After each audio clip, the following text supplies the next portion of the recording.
राधे राधे। आज मैं आपको वेंकटेश्वर भगवान की कहानी सुनाऊंगी। वेंकटेश्वर भगवान तिरुपति बालाजी के नाम से भी जाने जाते हैं।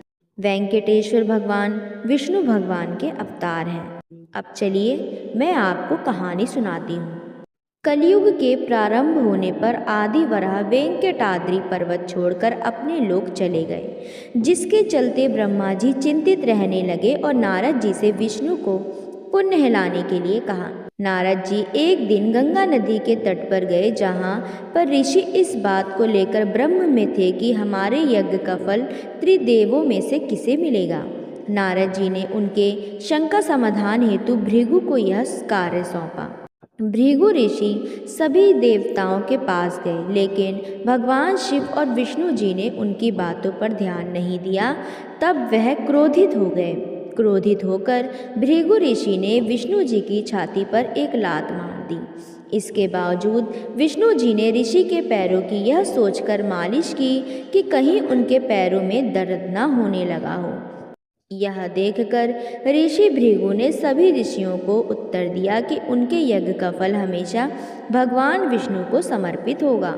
परंतु श्री हरि विष्णु की छाती पर लात मारने के कारण माता लक्ष्मी क्रोधित हो गई। उन्हें अपने पति का अपमान सहन नहीं हुआ और वह चाहती थी कि भगवान विष्णु ऋषि भृगु को दंडित करें, परंतु ऐसा नहीं हुआ। परिणाम स्वरूप उन्होंने बैकुंठ को छोड़ दिया और तपस्या करने के लिए धरती पर आ गईं। कर वीरापुर में ध्यान करना शुरू कर दिया। इधर विष्णु जी इस बात से दुखी थे कि माता लक्ष्मी उन्हें छोड़कर चली गईं। कुछ समय बाद वे धरती पर आकर माता लक्ष्मी को ढूंढने लगे। जंगल और पहाड़ियों पर भटकने के बाद वह माता को खोज नहीं पाए।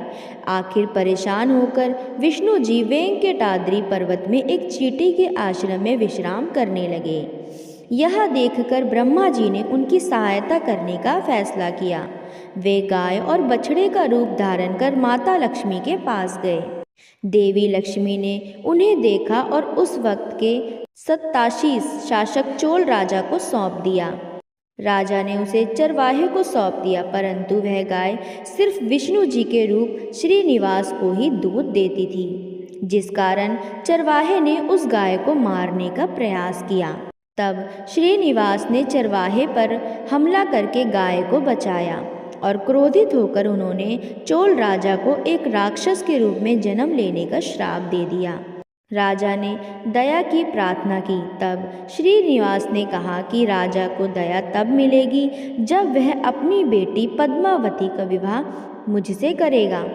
जब यह बात देवी लक्ष्मी पद्मावती को पता चली तो वह वहां आई और तब उन्होंने श्री हरि को पहचान लिया, और जिसके बाद भगवान विष्णु और लक्ष्मी जी एक दूसरे से लिपट गए और इसके बाद वे पत्थर में बदल गए। फिर ब्रह्मा जी और शिव जी ने हस्तक्षेप करके लोगों को इस अवतार के उद्देश्य से अवगत कराया। कहते हैं कि किसी काल में श्री हरि विष्णु ने वेंकटेश्वर स्वामी के रूप में अवतार लिया था। यह भी कहा जाता है कलयुग के कष्ट से लोगों को बचाने के लिए उन्होंने यह अवतार लिया था।